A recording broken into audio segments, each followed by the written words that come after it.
Ashe. So far, I've honestly been quite unimpressed with Ashe, other than the game that White Lotus brought it out. Going to have to wait much longer to see what they go with. This time it will be Lyon, once again banning away the Shen. The Kench following it up with the side on Albus NoX. So they'd really respect Arce's ability there. And Jin, once again, his ban rate has gone up so much just in this game alone. Oh, there's the Sivir again as well. You want to take that away from Miracle. He has had the best performances so far on the Tahm Kench. And wow. That's respect right there. This is game 5. They know it. They don't want anything getting through for this Albus NoX bot lane. Now, this is leaving a lot open. Bear in mind that Rek'Sai, Gragas, both open. We haven't seen much ban prioritization towards them, but they're still available. Nidalee is up as well. The Gnar is free, as well as the Vladimir. And this is where Albus have to make a decision. Do they ban away the Vlad, or do they just leave both open? It's a risky choice. They go for the Ezreal, actually, the first ban of the tournament in the last game of the tournament. They know that White Lotus played a quite convincing Ezreal here. So notice now that Lyon are not insta-locking, because they now have to make a decision. Do we want the Vladimir, or do we want the Gnar?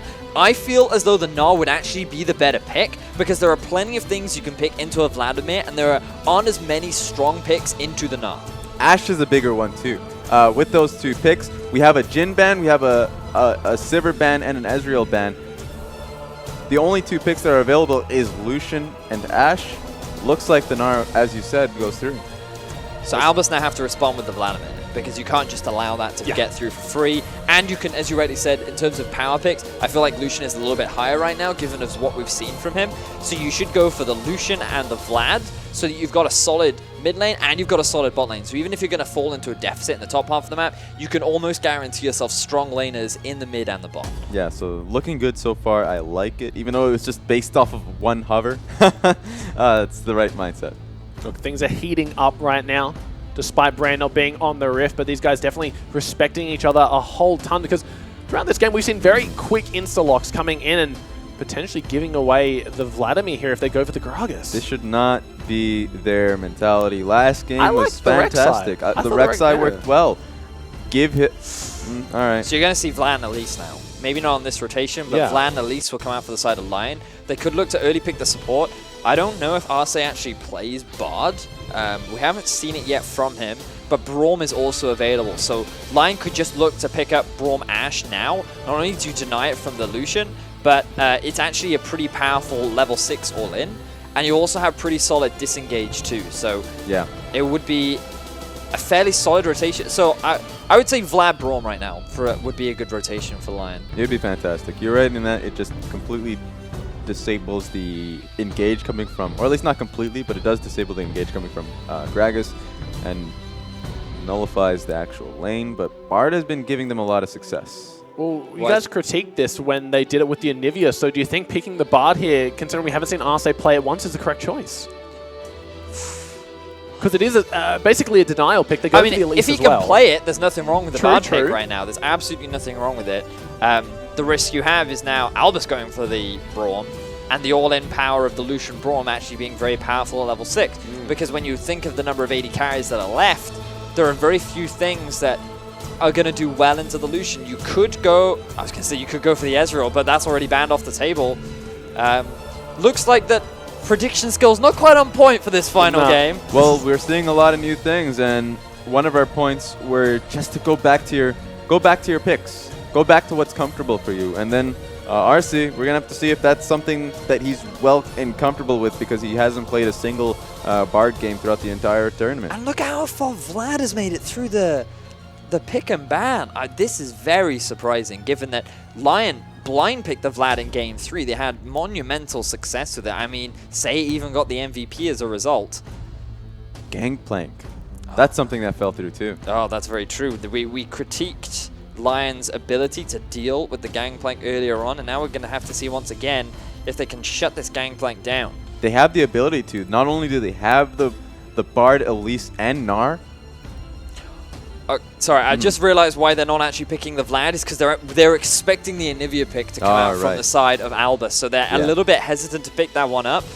And then if you go for anything else, Albus can respond with the Vladimir. That's a good point. So Lyon are right now stuck between a rock and a hard place, because they need to think of something that does both well into Vlad and into the Anivia. Malzahar would be fine. You could also go for a Talia, Or you could just go for something safe like a Lissandra.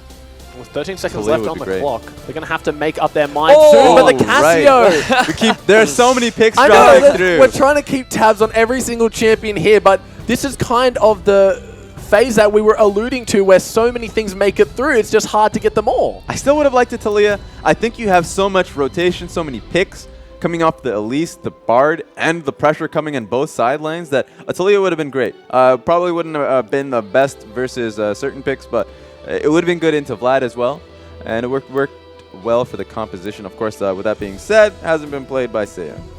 That was the quickest lock-in we've seen this entire draft phase with 30 seconds left to go. They get that Anivia. They know who they're up against, and they still are confident in Kira's ability to win this lane. This is quite exciting. I'm looking forward to seeing how these two teams match up. If we just look at the compositions as a whole, Albus NoX, great team fighting, great objective play composition. The only issue is they have no reliable way to force a fight. But what we saw from Kira's Anivia earlier on is actually the way which he uses the wall to start fights was actually incredibly impressive. So you also have the Gangplank ultimate and the Gragas where you could set up zone controls around objectives where it enables you to take the objectives for free, or if the enemy team starts an objective, you have a great way to then collapse down onto them. So I think Albus do have a fantastic team fighting comp, but when you look at the lane power that is coming out from the side of LYN, it does seem that they have the advantage because they have the Casio in the mid, they have the Gnar up in the top, they have the Elise for early ganking, and then you've got a Bard Ashe bottom lane. So both teams, I feel, have actually got somewhat of comfort styles of play, and now we're finally going to see a clash of styles because you've got LYN, who want all about the early lead with the early lane dominance, and from Albus, you've got fantastic team coordination and team fight presence that does a great job of playing the map. Does remind me of game one. It actually feels like we've gone straight round where we have an amazing team fight comp versus just strong laning. So now that we've gone so far into this series, gone so far into the set, it's down to the last game, and they've gone straight back to their comfort, straight back to their styles. Let's see how much they have learned from this set. Can it get them going? Look, everyone in the crowd, you can see they'd congregated round the middle of the theater. Everyone there to cheer on their favorite team and players. Because guess what, guys? We're in game number 5, one game away from sending our final wildcard team to Worlds. They're grouping up as a whole. They're looking to go for a 5-man invade. Seiya might just lose out in this.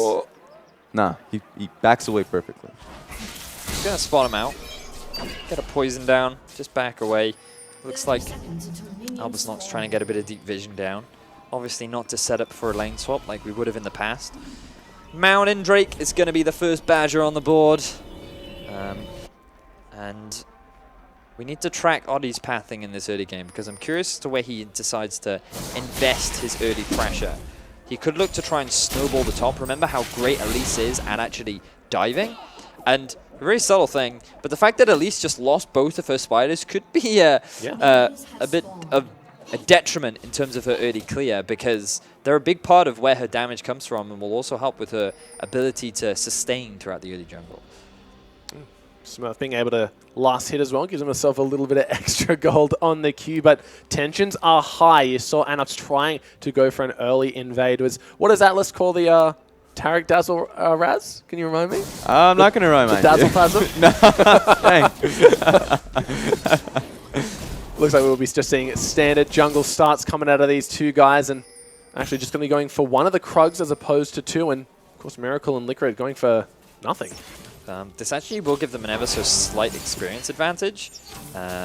Oh. The Albus NoX Legion They're out in force for this game, and considering last time it was 8%, this is beyond a massive amount of support right now. Oh yeah, it is. This is going to be exciting, ladies and gentlemen. This is game 5. Winner of this goes to Worlds. Loser goes home. Very upset because of how close they were to going to Worlds. But I mean, what a fantastic series. We've had this is our second semi-final now that has gone to all 5 games. LYN, I got to be honest, I thought that this was going to be a 3-0 sweep in favor of LYN based on their performance throughout the tournament. A lot of my colleagues here in the Oceanic office have said, I feel like you're underestimating Albus NoX a little bit, and I feel like I've more overestimated Lyon Gaming. Yeah. I feel like throughout this series it's become very evident of the misplays they've made and their poor ability to assign lanes and play the map. But also, I've come to realize how good Albus NoX are at actually taking advantage of their composition, and once they have a lead, they very quickly snowballed it. I mean, both their wins were in at about 32 to 34 minutes in both. Yeah, a lot of respect to the Albus NoX lineup. I actually had pinned down LYN to be far superior in a lot of ways. Maybe there was a few questions on lane assignments, but this turned into a major point where a few weaknesses, a lot of weaknesses are getting dragged out of LYN. And it's in part due to Albus NoX's ability to just outplay them macro-wise. In the mid, you can see that Kira forced to use all of his health potions already, so Saya definitely getting the early trades in his favor for now, but Nivea just wants to farm up to that level 6. At no point does a Nivea ever win against a Casio. Like, yeah, the worst case scenario for a Casio is she eats a Q, but it's so easy to dodge if you can just land a Q of your own. And it is a very tricky situation for Kira, because bear in mind now, to use your ult, you actually have to get in very close range, and it's actually surprisingly predictable. So as you walk up to try and land the ult, you get a Casio ult straight in your face. Like, Casio is a great pick into a Nivea. The only difficulty Casio has is when you're fighting in these choke points, Anivia throws down the ult prior and isn't really going in for an exchange, but is more interested in just using the ultimate to zone the Casio away from the rest of the fight. Ordinarily, I would agree in a lot of cases. I feel like Kira is playing this Anivia leveling up the wall first. I think that's going to be a major point. Oh no, this could be bad. One tower shot. Saya forced to flash immediately, and Kira saves both his summoners from looking like he's about to get egged. So the very subtle thing about that wall is Saya was actually out of range of the turret, but the wall knocked him in range of the turret. It was tiny, but it was enough to actually put him in range, forcing the flash out of Saya as well. Just good play. And if he goes for a second level on that wall, once it gets to a massive point, he could really start to force Saya in these awkward positions in team fights. It's honestly surprising. Most Anivias that I know of actually don't take any points in wall early on. They actually just invest into Q and E because it helps with your wave clear and also with your ability to trade. It reminds me of the old Anivia. I know there was a time where people did actually level wall second in competitive. That changed. That's obviously changed, and Anivia has been in and out of the meta. So the fact that we're seeing A, not only Anivia once again, but B, the leveling of it means that A, it works well for this team, works well for their team fighting, able to really utilize that wall effectively, but B, it's a refreshing take on it. I think it's also important to remember that one of the reasons as to why we saw Anivia recently was it was a good pick into Malzahar. Not Malzahar, Vladimir, sorry. Yeah. And the reason why you don't max wall against Vlad is because he can pull underneath it. So there's no point in taking any points in it, which could be one of the reasons as to why we didn't see that build very often. But it seems that Kira doesn't care. He's falling behind a little bit in CS though, but like you said, there's no universe where Anivia can out-trade a Cassiopeia.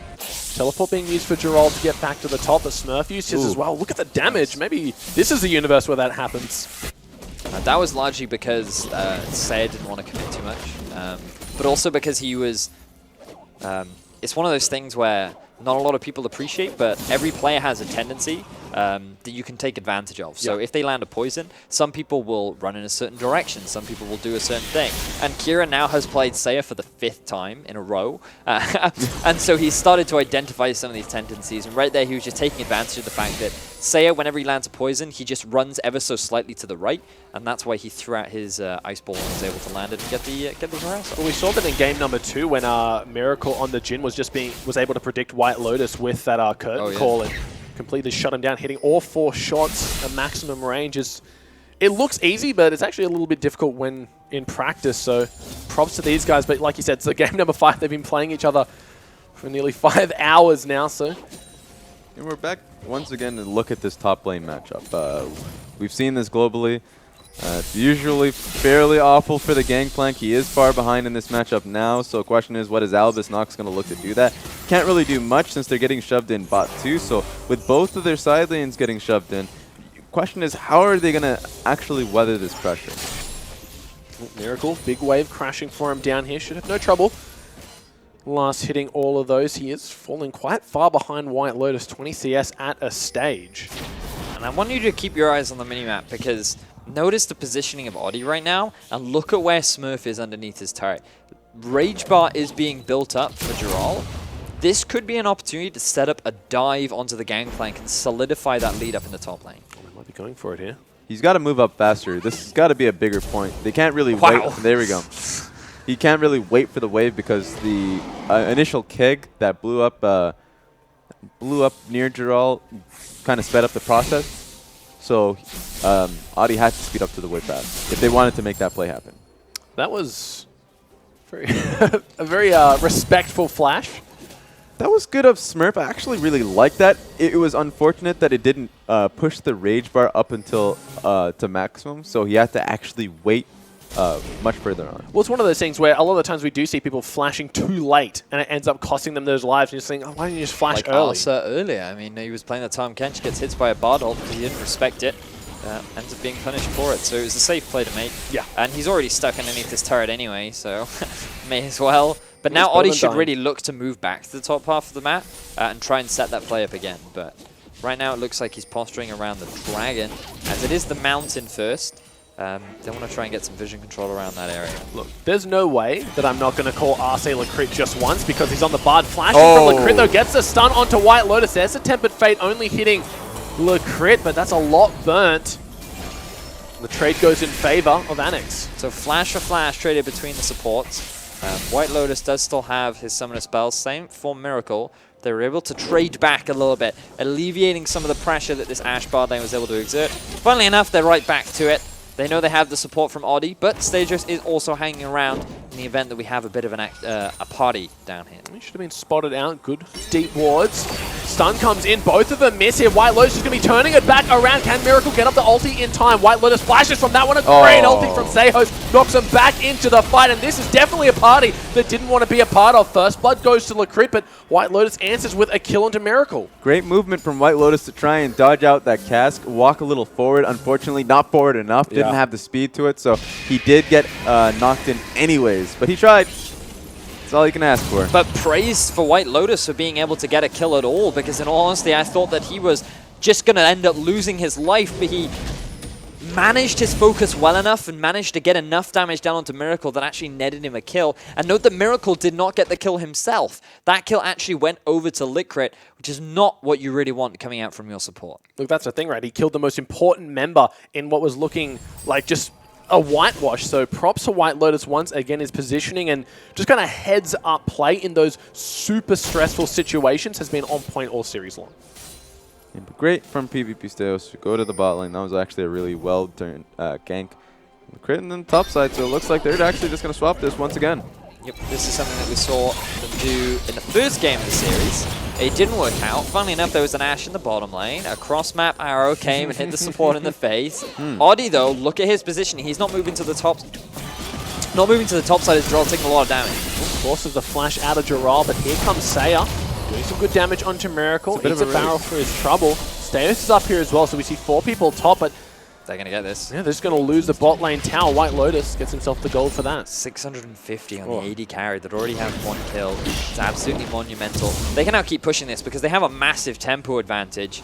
I mean, that was a questionable play from Albus NoX. They should have had their jungler to force the 4-man. They instead decided to go for the dive rather than just zoning him away from the tower. And now that Say's here, they might not even need to contest for this. Well, Giral's teleporting his way back up. Lacrit Miracle might be in Arrow. trouble. Here comes the Ashe ulti. He said deja vu. Could it be? Oh, that's support again. But it doesn't matter this time as it is going to be Stejos who actually goes down and form them as strong. The flash coming in from Saya. Ulti on the tower. Lacrit, he's going to go down now. Miracle not going to get hit by the Cosmic Binding. Audi, he's quite fast being sped up by the Shrine. Can't get in range though. We're all struggling to breathe because this is exactly what happened in game 1. Lyon get themselves 2 kills. They punish the play coming out from Albus NoX, and they're looking to take down this tier 1 in the top lane. The next wave's coming up fairly quickly too, so they can actually stick towards this. They're going to back anyways though, so not happy about that. They could have actually powered through this turret. It's an ever so slight adaptation from Albus though, because what they've done is they've rotated the gangplank down to the bottom half of the map, and they've just tried to get a bit of extra farm onto the gangplank, which they have succeeded in doing. The biggest problem was the use of the TP coming out from Giral, setting up from the flank rather than just zone away the Gnar. they ended up going up against the Casio, who, but if you overstep ever so slightly, can very readily punish you, which is exactly what she did, and it enabled Lyon to get themselves 2 kills in the top. Look at the gold discrepancy. Still not too much. About 2,000 at the moment and change. Lyon doing a good job. But this is kind of a story we've seen before. They get their advantages and then they kind of just go mid as 4. They need to swap the lanes back now and go back to standard 2 versus 2. They could even just send their bottom lane up with the Gnar and with Oddie, and they can just push down the tower. There's nothing that the enemy team can do about it. You can easily set up for the dive. You have Mega Gnar, you have Bard Ultimate, and that was something we didn't actually praise. But Arce, sorry. Yes, I told you. Arce, really good ultimate onto the tower. See, and this is why. This is why you should have sent your bottom lane up to the top half of the map, because you could have easily defended that turret. You could have responded in kind, and we're actually going to get a bit of a replay of what happened. Yeah, so PvP Steos gets caught out, but with that being said, we didn't catch the Ashe ulti coming cross map. Gets down Tarek, so he couldn't join in the play. That being said, Bard ulti taking down that turret altogether. They're able to chase down the remaining kills. They lose that top lane tower eventually as Lyon refused to swap. Their laners back up there. Giral, the sole beneficiary of watching his tower die. Makes me sad. I feel like Lyon could have defended that tower. They could have even taken that tier 1 in the top, but they don't like swapping lanes. You know, top lane belongs to Giral, mid lane belongs to Seiya, and that's the way they're going to keep it. It would have been interesting to watch them back in the lane swap meta and see how they adapted to all that stuff. Maybe that's why. Perhaps that's where their snowball wins for their 14-0 came from. The moment the patch 6.15 hit, they were just like standard lanes forever. We're on fire now. Yeah. Oh, now they do the swap. Okay, now they're going to do the swap. Now they can move up with Gnar. A little bit delayed, but the play itself is still valid. And then what they can do is they can use Gnar to... TP is still on cooldown, but they can just TP back to the bottom lane to keep that tower alive, or they can just sacrifice it. But then what you want to do is when the map is nice and open, as we've said multiple times, you set up for the 1-3-1. You put Gnar in a side lane, you put Casio in a side lane, and Nivea is not going to be able to trade against the Casio. She's going to be able to exert a lot more pressure, and because of who Casio is as a champion, she could even win out in the 1 versus 2. Vedius? They go on bot. I'm going to have to direct your attention to the mini. Wait, they went back to bot? Why are you back bot? Why? I hate to break it to you. Oh, great delivery, Raz. God damn, this makes me so sad. Oh, Arce might be able to turn your Fran upside down if he goes for a hype-tempered fate here. But they're in a long lane, so actually with the Ashe ulti available, they're in a pretty difficult spot. Albus NoX have to respect that and back away entirely. Steos making his way up. Kira really struggling in this mid lane. Despite having the CS lead, he hasn't been able to do much, and Seiya with a kill and an assist to his name already. Licorice does get hit by the Ashe ulti. Here comes his own to get himself to safety. He's invulnerable for now. Look at Seiya moving his way on up. Miracle in a 1v3, just keeping them at bay with the culling. Teleport comes down from Smurf, same from Giral, but no one dies. So they try to force a play in mid by landing the arrow onto Licorice. Unfortunately, they weren't able to kill him quickly enough because Seiya, was being pushed underneath his turret from 2 members of Albus NoX, which means that he's able to get away with his life. Just a couple of summoner spells traded back and forth. And unfortunately, for any of you at home expecting a quick final game, based on what we've seen throughout this series, if Lyon have an early lead, usually it's a 40-minute plus game. We'll have to see if that holds true. And good CS lead actually in the bot lane, though. White Lotus definitely making use of that. 30 CS up, has his Rununs completed. Ghostblade done for Miracle. I'll bet you an Infinity Edge that Ashe goes back to bot lane. There she goes. Got that. Ah! Don't you hate to be right, Vedius? Yes. Sometimes. There are so many plays you could be making. Best thing about this too is that actually, like, this wave has been pushed so far into Lucian. He has quite a few waves, 2 waves to actually get to this tower. They would have had a large opportunity to actually threaten this top tower. Is that the best thing about it, Raz? Maybe even the mid tower. I don't even care. Just head to mid. You just could head even mid. put the Ashe mid, Yeah, and send your Casio bot. Like, that would also be fine. Yeah. It would just be... it's just better than keeping standard lanes at 17.5 minutes into the game. This time, I would even be fine with an ARAM. Like, at this point, I don't even care.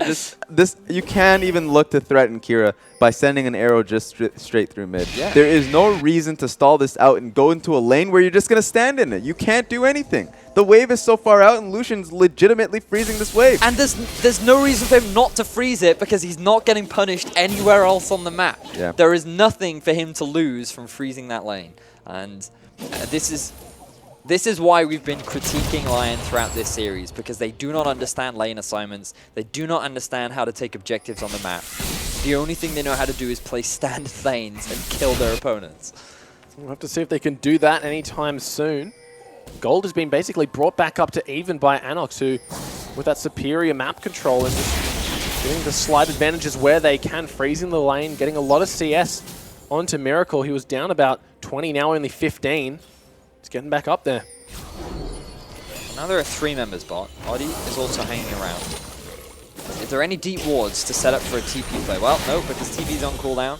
And Hibia has been pivoting towards that side, but both mid laners are just going to keep each other company. So this is why Gangplank hasn't been shut down in this series, right? Because the Gangplank is now just sitting underneath his turret after completing the Trinity Force. He is not going to get solo killed out by the Gnar. And because he has a tower to hide beneath, there is absolutely no risk of him being in any trouble. Stays. Looks like he wants to go for this one. Does get stunned, then cocooned up. Using the ultimate on White Lotus, and things just reset to normal, but 10 seconds on the Dragon. Looks like this is what ANX wanted. Even though nothing comes of it, even though that was a questionable ulti, even though PvP Sales doesn't get anything off of it, this is actually still fine for them.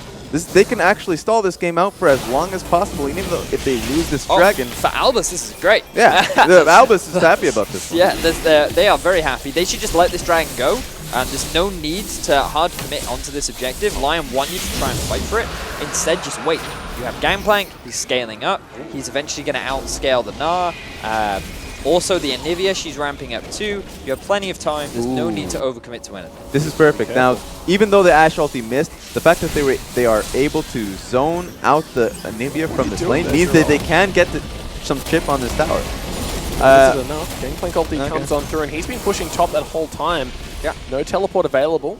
Geralds is just coming off soon, but he actually walked down so they could secure that Dragon. And look at the difference now. 202 farm to 167 in favor of Gangplank. Remember that he was at like a 20 CS deficit during the laning phase. Yeah. And this is the criticism that we have given Lyon over and over and over again. I feel like a broken record because they are just failing to punish the Gangplank.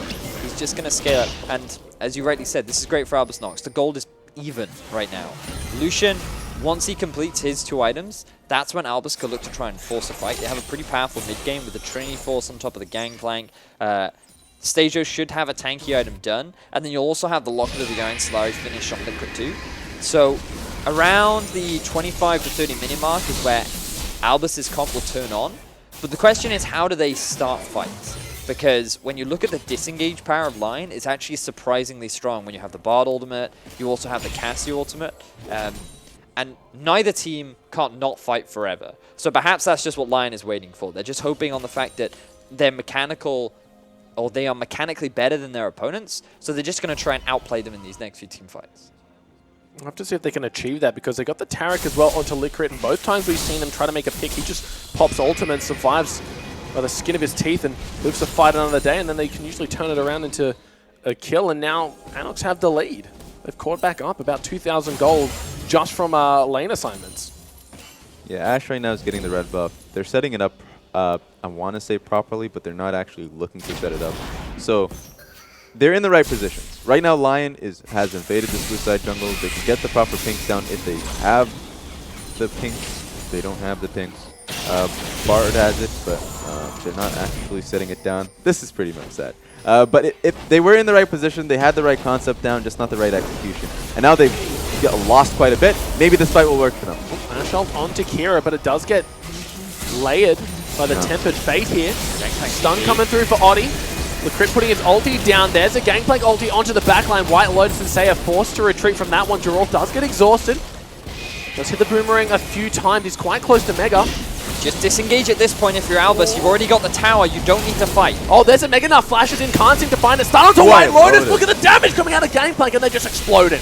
White Lotus, he flashes in again, and he gets punished once more. Albus now have 5 members to the 4 of LYN, and they want to try and push this advantage. Oh no, they may have caught Oddie. He has to flash to avoid the IWCQ and gets himself to safety, but that's another summoner spell down. No flash on White Lotus, no flash on Seiya and Oddie and Giral. That is a major win, and they're going to threaten this turret as well.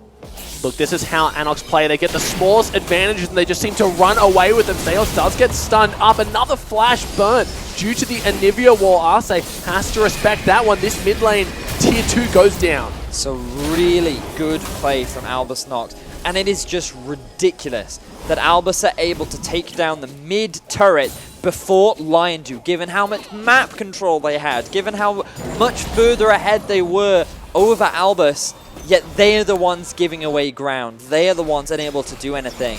And you can just see the desperation in LYN trying to force that fight so hard. Whereas Albus, they just bought their time. They had great disengage. They had the Tarek stuns. They had the Gangplank barrels. They had the Gragas barrels. They had the Anivia ult. There is just so many ways for them to just slowly peel back and then move forward and peel back and move forward. And it's again, LYN are stuck in this situation where they don't really know how to force a fight onto Albus. And they're always so close to the answer. That's the problem, is that there was a real moment where they were invading that blue side. They had some pinks, but they didn't actually look to place them. And Giral had cleared the way, but he didn't actually roam. And it's just always that last final puzzle piece that can really open up the game that they're not really looking for. They're really now coming down to just trying to outplay fights because the game has turned. Albus NoX now have the reins in this one. Not only do they have the advantage, but they have the composition that can really push this forward. So early game, we talked about it, LYN having a fantastic early game, but now it's gone. Game 5, this is then their ticket. They've been first place throughout the entire tournament. A force to be reckoned with, but now they may not even make it to Worlds. Just setting up for the barrel chain does land. That's a massive 600 damage he's crit. dead. He's just going to get... Ooh, pops the ulti, but the Q comes through. Didn't matter. Stales was waiting on the other side of the journey for him. Now he goes down, a double kill for Smurf. Have a drink, ladies and gentlemen, because it could very well be your last. White Lotus getting deleted by the Gangplank. Was not expecting the Ninja Pirate in that brush. And this is just going to further extend that Gangplank's lead. Albus NoX, they can easily take that tier 1 in the bottom. They can then rotate around to pick themselves up a Drake, and they have firm control over this game. Yeah, and when Albus NoX have control of your jungle, they take control of your jungle. They are complete. They're all inside of it. The amount of wards, the amount of pink wards in there is complete. When they get their leads, we saw it in their earlier games in this set, they finish the game. Yeah. They don't allow you time to pressure. Now, LYN actually have to start contesting their own jungle. They didn't give Albus NoX that same liberty when they had that control. Yep. You can see that LYN, after that, they have their sights set on this Baron. They do have 2 Mountain Drakes and the Cassiopeia, so the burn damage is there. It's just whether or not the safety. I mean, it could very well be a last-ditch effort, or they look for a pick as Albus NoX come to try and clear out. You can see that the standoff. Neither of them can see one another. But they can sense one another. That's it. Well, here comes the Baron being kicked off. Has been started by the side of LYN. A 25-minute Baron. It's getting quite low. Only about half health. Giral jumps his way on in. Baron still laying down the damage onto Oddie. Magical Journey gets them to safety. This could be good if Steos can find a way in stun onto Kira. Kira was looking for a wall right there. He wanted to try and cut them off in the blue pit.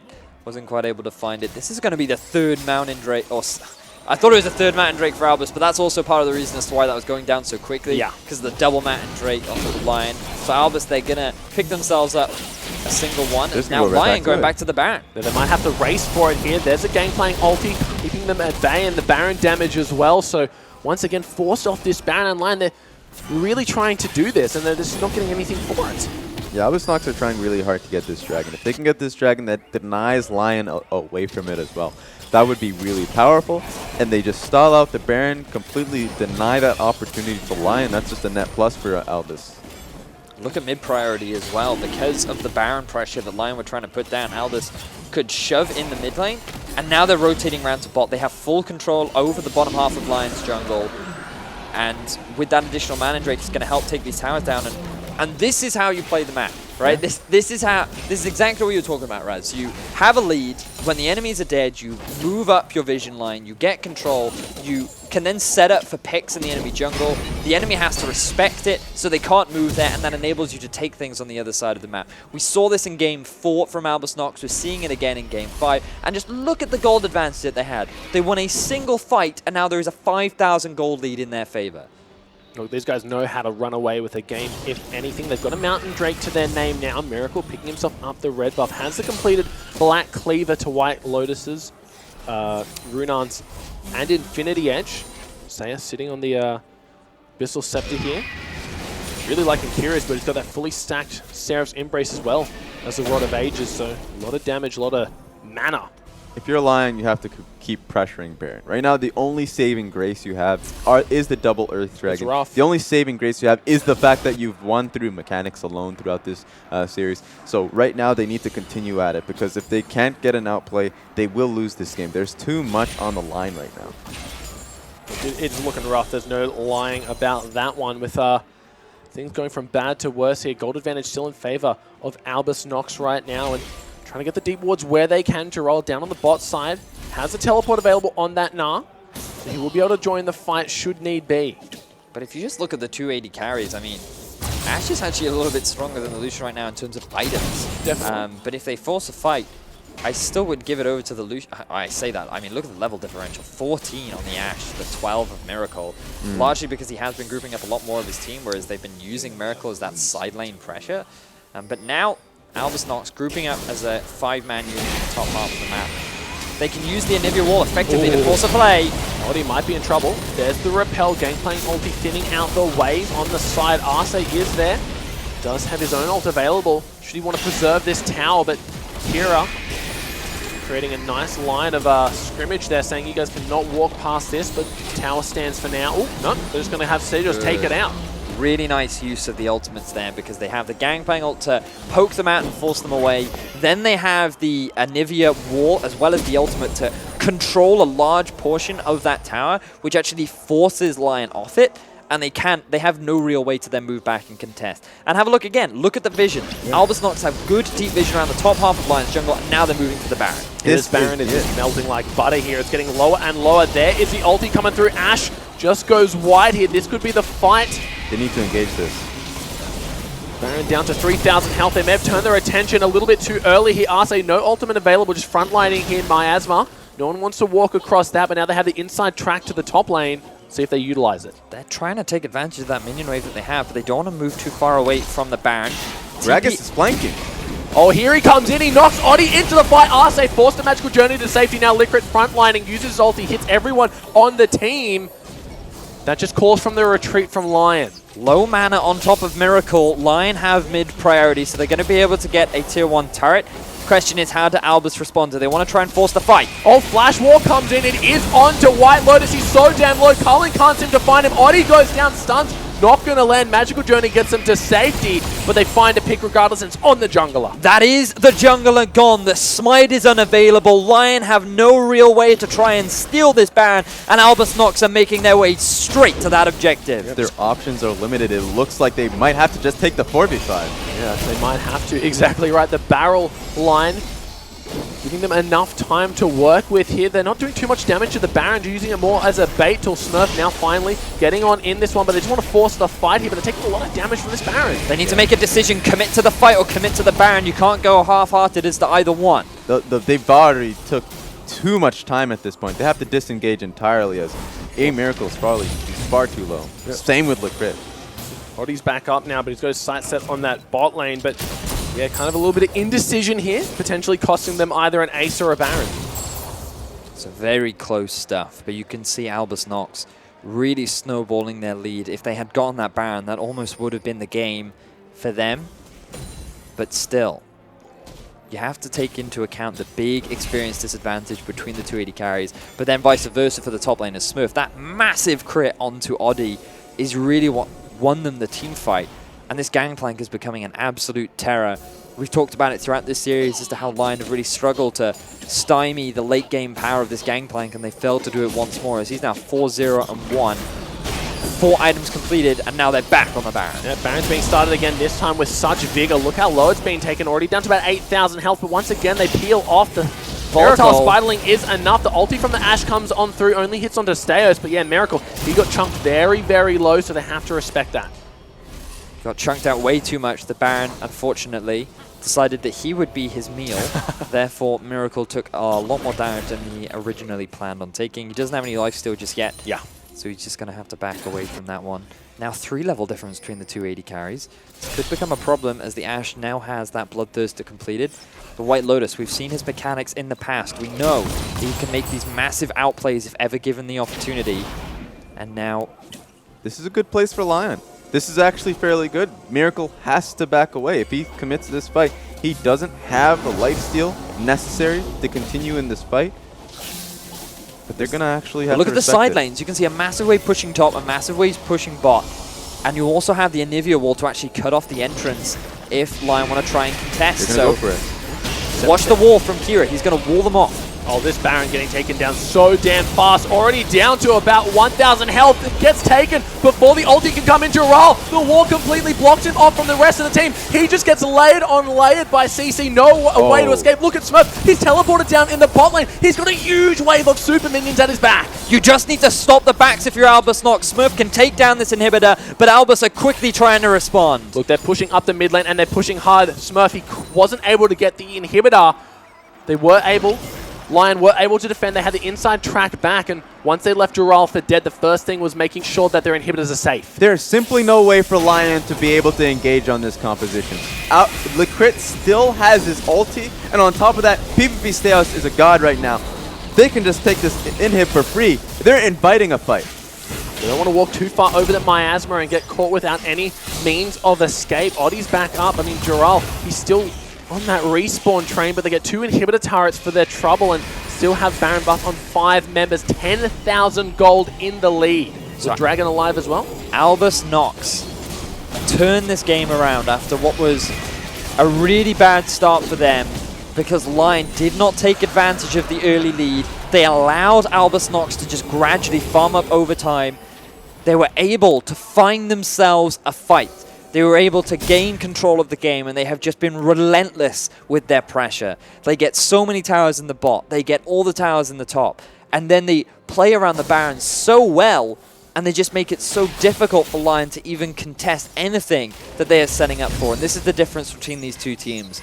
Albus NoX have such a better understanding of how to play and set up for these objectives that Lyon could very well lose their spot at the World Championships. Yeah, and I mean, throughout the entire tournament, Lyon has been ending games quickly, perhaps too quickly, because they just simply haven't learned how to win a game if it's not snowballed.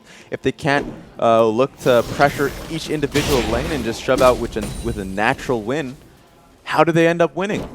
It seems like this one series is teaching them a lesson, but you don't want to learn this late in the game. White Lotus gets taken so damn low, unable to be taken out by the cannon barrage, but this could be the mid lane inhibitor. Steos, he's made his way in. It's getting very, very low. There are the barrels.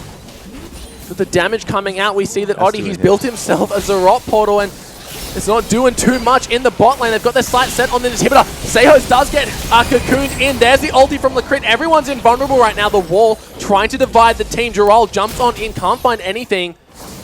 Teams are at odds right now. Dural does have flash though. The combo that you always have to be careful of is the Cassio into Gnar ultimate. Oh yeah. Because you cannot flash out of it once you're stuck in that miasma.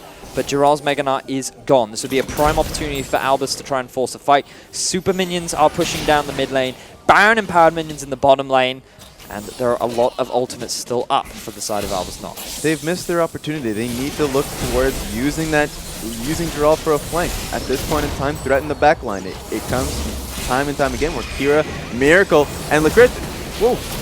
Seihos, he might be in trouble here, but he's so damn tanky and able to heal himself up every time he uses an ability here. Yeah, but the 3 threat comp are too strong right now, especially if you're trying to go front to back.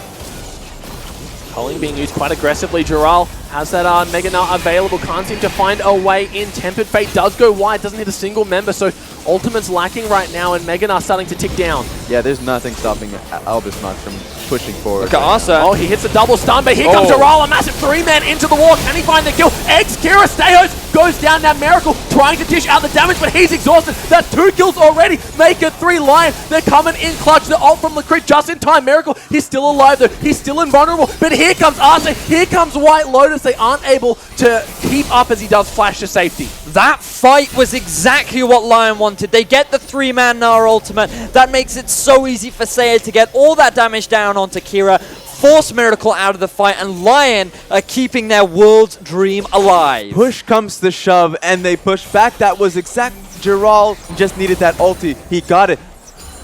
And Albus NoX pushed too far in, and they've got demolished from that. That was really, really smart play. They were desperate for that because the waves were pushing into the Nexus towers, and they were able to extend the game. If it wasn't for the Gangplank barrel, that could have gone so much worse for Lyon, but fortunately, a big crit enabled Smurf to shut down some of the members of Lyon, force them back, deter them from continuing their push. So now they're just going to return to the base. So keep your eyes on this. The person that I want you to keep your eyes on is Giral. His Mega Gnar is just about to run out. Flash, 3-man knockdown. And then you have the Cassio flashing in with the wall. And then you have the Miasma follow-up. And then watch the Gangplank. Big crit onto 4 members. Forces them back immediately. They're not quite able to net themselves a kill, but they are able to get the disengage. And it was just that damage from the Gangplank that really stymied any consistent follow-up from the side of Lyon. Look, this has been such an epic back and forth. Lyon, they started off strong. Then it was all about Albus NoX and their impressive map control. They got themselves a Baron, but Smurf, they may have caught him too. He's forced to flash over.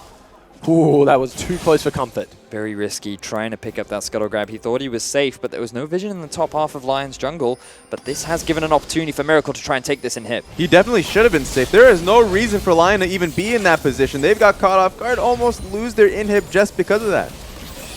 Inhibitor down to half health, and I feel like we've seen this before. Everyone grouping up in this bot lane. They want to get this inhibitor down. It is down to half, and Giral doesn't have the flash available this time, but still has the Gnar, so different circumstances this time. Arce gets taken down to about half. Forced to use his jump to safety as well as the Mega Proc. Smurf gets a barrel onto Oddie, does a lot of damage here. Can't seem to hit this inhibitor though. They have to give this one up. Remember, ladies and gentlemen, that a World Championship spot is on the line.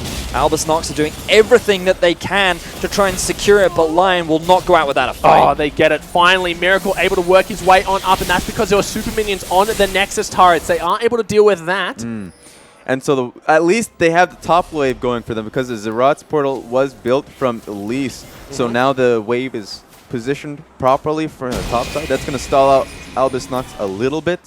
Baron is coming up, so perhaps with 20 seconds left, instead of going for that top tower, they're just going to go straight towards Baron positioning, especially with 2 inhibs down here. The thing is for Albus NoX, though, as you rightly said, they have a choice now. They could go for the Baron. There is the risk of the collapse coming out from Lyon, or they could just look to push in the top lane. But given that pushing has proven pretty difficult for them, Baron is the more likely objective, and Lyon realize this. So they want to try and contest, and if they can somehow steal the Baron away, it will be enough to try and delay the game even further. Baron has been started, getting quite low. There's a Tempered Fate to delay it. Teleport from Giral coming in on the right. Kira still using his ulti on the Baron. They're trying to go for this one. They do secure it in the end. There's the Taric ulti down onto 3 members. Now Giral in the pit. Mastejos, he's alone. Is there anything he can do? They just completely delete White Lotus. He gets taken down. Now Oddie stuck in the pit. There falls Giral. The repel not going to get you to safety, mate. You're taken down. That's 3 kills for 0 in favor of ANX. All the crit. He's going to go down now. Seiya in a 1v1. Hits the ulti. Can Arce get a double kill for Seiya? Seiya doesn't want to follow that journey, that's for sure. That could have been game. Whoa. It still very well could be. There's only Seiya left alive. Could he be the hero that Lyon needs? He's found Steos. Oh, he's trying, and he's trying his hardest. He wants to keep his world dreams alive. Can't seem to find it. Those super minions are going to be barreling in from the bot. They're not there yet, but they have a huge Baron empowered wave in the top. Where is Seiya? Gragas not letting him back. It's all onto Arce. Tempered Fate is so close to being on cooldown. It looks like that Lyon are going to be able to keep the game alive for now, and it was all off the back of Seiya. Albus NoX got a little bit too big for their boots. They tried to get the kills rather than try and end the game, and they end up failing. They thought they can clean them up. They thought they could take every single member down, but that was, once again, we talk about the individual skill of these players. Seiya able to take down 2 people. Almost 3. Yeah, almost. Save his team the game for that small moment, but that being said, 3 exposed inhibs, 2 inhibs down. They don't have the luxury of even contesting this. They've got their work cut out for them, that's for sure.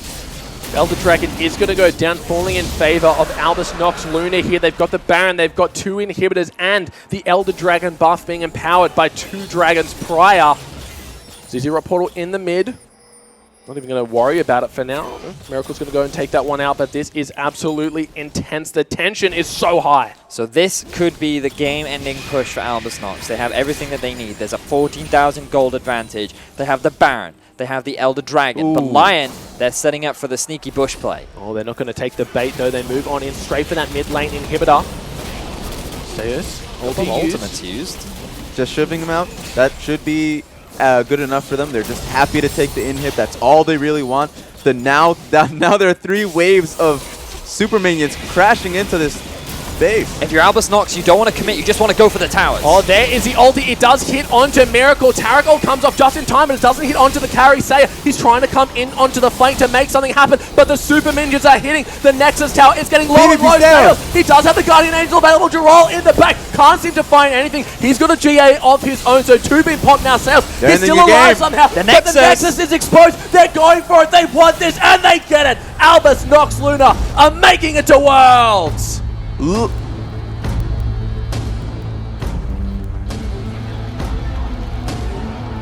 An absolutely unreal performance. Look at them. They are so damn happy right now, and they deserve to be. Coming back from a 2-1 deficit to take the win on blue, then take the win on the ever-feared red side and secure themselves that Worlds ticket.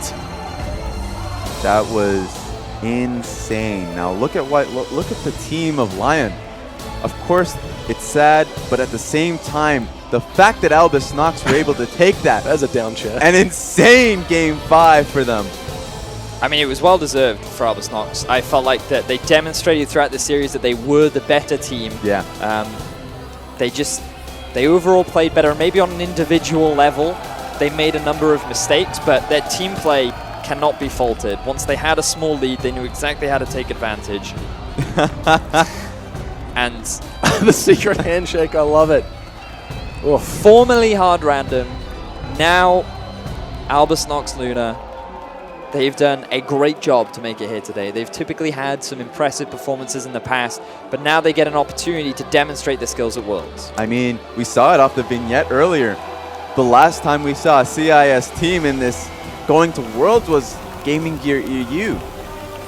Now we see it with Albus NoX. Really fantastic moment for them. Fantastic moment for the region as well. Lifting the trophy, the confetti, the glory, it's all theirs and they deserve it. An excellent series going down to the wire, but they played that 5th game with such conviction and such confidence that you cannot doubt that they deserve it. In this semi-final, they were definitely the stronger team.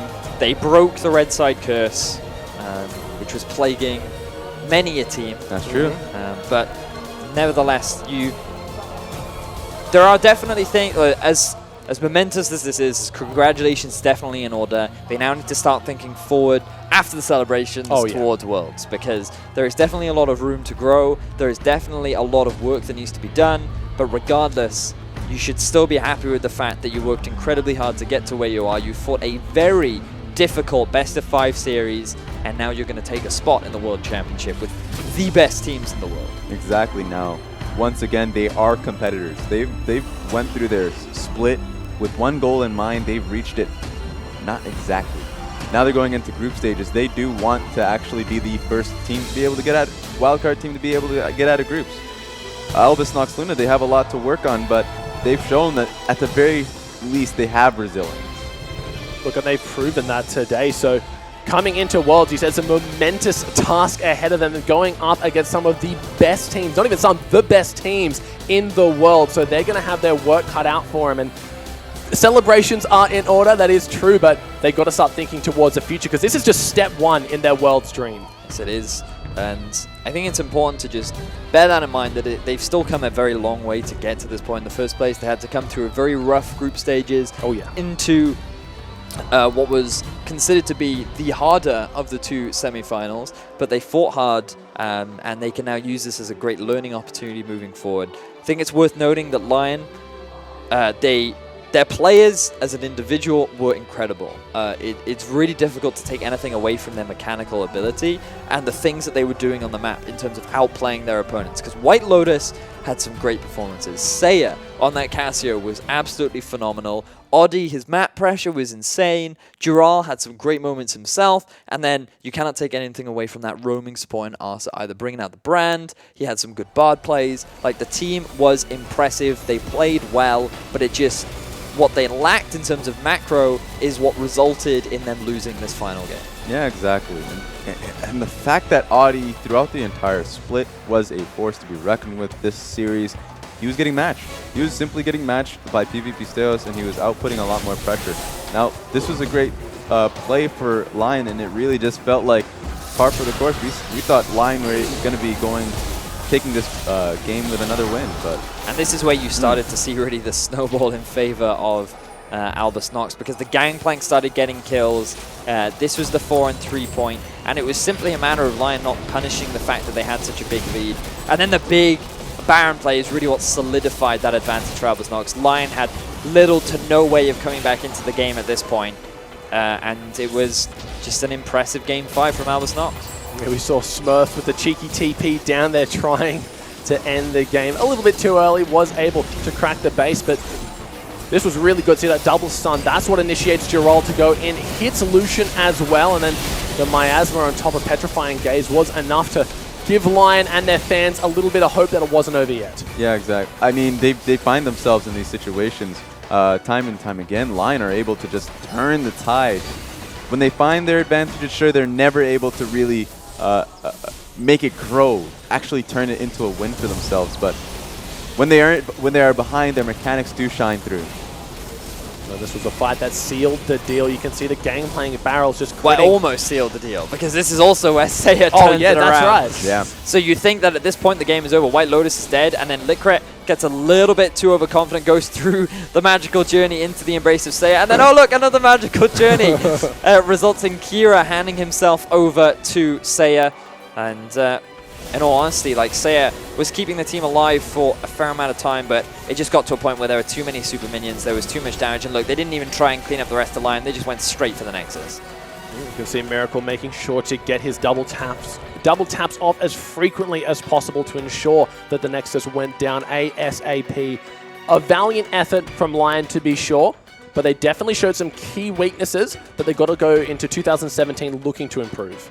Yes, they certainly do. But they can still be proud. I mean, definitely. Latin American North is the best that the region has ever done in an international tournament. They even took the semifinals to all 5 games. Yeah. And that shows very obvious growth. It was just also obvious in the areas where they were lacking. This is something that we don't see very often, but when a team is that dominant, sometimes your weaknesses are not always as obvious as you would have liked them to be. We saw them power through the groups. We saw a glimpse of their weaknesses in their actual loss against Albus NoX. Initially, the interpretation was they were going easy, they were trolling, they weren't tryharding, but actually you saw those mistakes replicated in this semi-final, and unfortunately in that week, they just didn't recognize these mistakes and they weren't able to rectify. So yeah, not only was it a great showing, but it was also probably the best lesson they can learn, that it wasn't their mechanics that really failed them, that they actually just lost outright through map pressure alone. That's all it really came down. Not even just map pressure in terms of early game map pressure. Audi was always fantastic about that, the best in the tournament with that kind of pressure. But once the mid game started, there were a lot of question marks on where they wanted to go and how do they actually wanted to use the pink wards that they had in their kit. So now they're going to go back home, and that's the only reality they have to face. But that was, once again, Albus NoX. They come back to this tournament every time, and they're never able to really get that win that they needed, that they always fall short. But this is the first time that they come in. They've shown strength, not only strength in their mid laner. People talk up Kira a lot, but the rest of the players shine through, especially the support and the crit, especially Smurf played fantastically, even though he was allowed to. He played his role, and he played it well, and PvPSteos actually outshined Audi here. Look, and who'd have thought that 3 of the 5 games we would see in Anivia, but Smurf going to be getting your MVP, and who can blame him? 6 kills, 0 deaths, 4 assists, and nearing that 500 CS. I think that was very warranted because in part, he was allowed to get through what should have been a horrible early game because LYN failed to punish him, but he just played the map so well. Remember that a lot of their advantages came from the double kill that he got down in bottom. The barrels that he was landing in these late game fights was phenomenal. His use of the ultimate was great in terms of zone control, synergizing it with the Anivia to just force people away and get yourselves the objectives that you needed, resulted in some overall phenomenal play coming out from Smurf. And I feel like throughout the series, there was no better time for him to shine than Game 5. Yeah, and we haven't seen the gangplank coming out of him very much. That was actually the first time in the series overhaul. Just like during the series, we saw him play the gangplank. And he played it with so much proficiency, even though, of course, yeah, he was allowed to do that. But when we started to see the kegs from him, it was so impactful. They really could not get a fight started against them. Really, it was very difficult for Lyon to start any engage. And the only way they could do it was off of something, yeah, sure, off of Albus NoX's mistakes, but they had to create a flank situation, and they never could actually get that going for them. Yeah, look, it was very difficult to emulate because Jarol constantly, whenever he would get in that backline, it never seemed like he was tanky enough to provide that just time sink that it takes to kill a tank, whereas Gangplank, if he gets in the backline, he just straight kills them. Yep. There's no way around that. And now Lyon will be joining INTZ at Worlds. We're sending 2 teams that have Albus NoX. Yeah, they've had some very impressive performances throughout the tournament. I think that it's fair to say both teams have a lot of work to do moving into the World Championships. We have to be realistic about the competition when you think that there's going to be ROX, SKT, we've got G2, or Samsung as well. We've got G2 and we've got H2K coming in from Europe. Yeah. There's TSM, and then there's COG coming in from NA as well. There are a lot of powerful teams that are coming into this World Championship that right now are head and shoulders above the international teams. That's true, but they can do it. And we saw it last year that we saw Pain going up against the teams of Flash Wolves, now a first seed team, which is very likely they can find themselves drawn into that. And then we saw them going up against CLG. Now, if the second seed team can get those kind of results, then anything is possible here. And that's what I love to see. Look, an incredible performance once again. And these guys, like we said, they deserve to celebrate, but they do have such a long road ahead of them. But speaking of the winners, we got Hingers standing by with an interview. Thanks very much, guys. I'm joined backstage here by Liquorit from the victorious Albus NoX team. How do you feel? You're going to Worlds. I feel proud not only for myself but also for my team, for my region, because we have never achieved this since Gaming Gear, which we are actually from CIS. And today we showed that if you are enough dedicated player and enough motivated, you can reach whatever you want without any doubts. Because we don't have offline league to play online. We don't have any money in our region. Like one player of Dark Passage earns more than whole our team combined. We don't really have enough. We don't really have a huge fan base. But the thing is that we and people who trust in us really give us power to achieve what we have achieved. Yes, it's a little step. We haven't won Worlds. We only won a qualifier. But you know, yet. But the thing is that for every player in League of Legends who plays professionally, there is a dream to win as much as he can win. And this win today is the first step towards our dream. And I'm not really sure what do I feel, because it's too big to explain it in the words. Sure. You talked about then you said you don't have a big fan base, but being over here in Brazil, you guys have become you especially have become kind of crowd favorites. How does that feel, being on the other side of the world and having people sort of just flock to you? Well, the thing is that not only a lot of people love us, but also a lot of people hate us. I can't say that we haven't done anything for them to do it. Like, we have never flamed or stuff. Sometimes we do. But the thing is that people who are cheering for you, rooting for you, they really give you power. Yeah, I even heard that in Brazil, crowd is expected to be the 6th player in every team, because crowd decides who will be the winner, who gets an advantage, or having thousands of people shouting for them, go ANX, go LYN, doesn't matter. Well, Thanks for everyone for supporting us, guys. So what's next between now and Worlds? What are you guys going to do to prepare? What's the road look like for you? Well, first we go on vacation. Because every European team going to big international tournament, probably one of the most important in their lives, go on vacation. Absolutely. Yes. And we just can't break the tradition. So that's our plan. We will do 3-4 days. And after that, we're going to prepare ourselves as hard as possible to show world. Unfortunately, we do have a little bit of technical issues with the interview there, but I think we got the gist of it. He is over the moon to have won. The confidence is so apparent, and you heard it from himself playing on such a massive stage, having the crowd cheering for you. It feels as if it's a sixth player. Yeah, lost for words definitely seemed to be the best way to describe that situation for him. But we heard how animated the crowd was and how involved they were in all the action, how exciting it was to actually be there. At the very start of the broadcast, we could almost feel the energy coming through the screen, and I imagine that it was a really fantastic place to play, and I'm sure that there was cheers for both sides. Yeah, we saw the flags of Albus NoX flying in the stadium, which was really fun to see. And it's great to see so much power, and not so much power, but passion coming out of these players, especially Lecrit. We've had a few interviews with him already, and so the fact that we saw him really just couldn't put it into words, as you said, it's beautiful to see for this team. And now it's the first step, as he said, going into Worlds, and let's see how they fly. Look, and I think it's about time for us to wrap up the International Wildcard Qualifiers. Once again, a huge congratulations to INTZ and Albus NoX Luna. Thank you from myself, our casters, and the production staff. Thank you so much for watching, and have a good one.